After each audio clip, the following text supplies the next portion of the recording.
Hello नमस्ते सबैलाई। अनि हजुरहरू सन्चै हुनुहुन्छ होला है? म पनि सन्चै छु, ठिकै छु, तर अलिकति घरको याद आइरहेछ कि त्यसैले। यहाँ त धेरै दिनदेखि पानी पनि परेको भरे भइरहेछ क्या। अब पानी परेर क्लाइन्टहरू पनि आउँदैन हो, एनी टाइम फ्री बस्नुपर्छ। फ्री बेसी बस्यो भने फेरि घरको याद साह्रै आउँदो रहेछ है। यत्रो दिन भयो कि अब यत्रो फर्स्ट टाइम लाइफमा फर्स्ट टाइम घरदेखि बाहिर आएको, त्यही माथि यत्रो दिन भइसक्यो।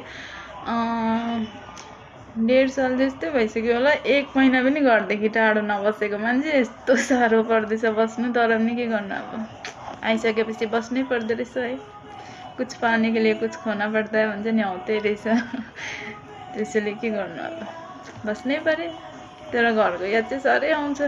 साथीहरू छ भने त त्यत्रो साह्रो उयो पनि हुँदैन, अलिक भुलिन्छ कि। तर आज चाहिँ साथीको पनि छुट्टी छ त, त्यसैले साह्रै बोर भइरहेको छु, एक्लै भइरहेको छु। हामी यहाँ चाहिँ अब स्टाफ पनि बेसी छैन क्या।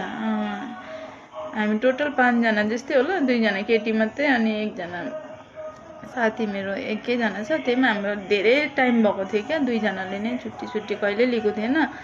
अनि अहिले चाहिँ धेरै दिन भयो, अहिले क्लाइन्टहरू पनि छैन भनेर रेस्ट गर्नु भनेर साथीलाई आज छुट्टी दिएँ। म चाहिँ अस्ति बसेको थिएँ, किनकि मलाई अस्ति साह्रै ज्वरो आएको थियो नि त है। अनि ज्वरो आएर चाहिँ साह्रो परेको थियो, त्यही भएर नि त मलाई छुट्टी दिएको थियो। म त्यतिखेर बसेँ, साथीले लिएको थिएन। धेरै दिन भइसक्यो, 3-4 महिना बेसी भइसक्यो छुट्टी नलिएको। त्यसैले आज साथी छुट्टी बस्यो।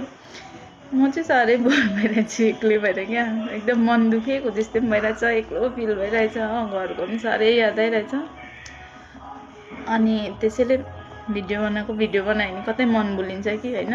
हजुरहरूसँग यसो फिलिङ्सहरू सेयर गऱ्यो भने कतै मनहरू भुलिन्छ भनेर नि। त्यस्तो खास कारण त केही थिएन, त्यत्तिकै धेरै दिनदेखि मैले पेज पनि बनाइरहेको थिएँ है। अनि कहिले पोस्ट गरेको छुइनँ, अनि फर्स्ट टाइम अब यो भिडियो बनाएर चाहिँ पोस्ट गरौँ भनेर। हजुरहरूलाई कस्तो लाग्छ लाइक कमेन्ट गरिदिनुहोस् है। आउँदैन मलाई है, कुनै मिस्टेक भएको छ भने चाहिँ माफ गरिदिनुहोस्, तर लाइक कमेन्ट चाहिँ गरिदिनुहोस् है। धेरै धेरै माया दिनुहोस्। हुन्छ, आजलाई यति नै। नेक्स्ट टाइम फेरि आउँला है। मलाई त्यस्तो खास आएको छैन भिडियो बनाउनु, बोल्नु पनि आउँदैन मलाई। म त जस्तो नेचुरल छु त्यस्तै छु होइन। तर अब कस्तो के लाग्छ तपाईँहरूलाई कमेन्ट गरेर भन्नुहोस्। बाई।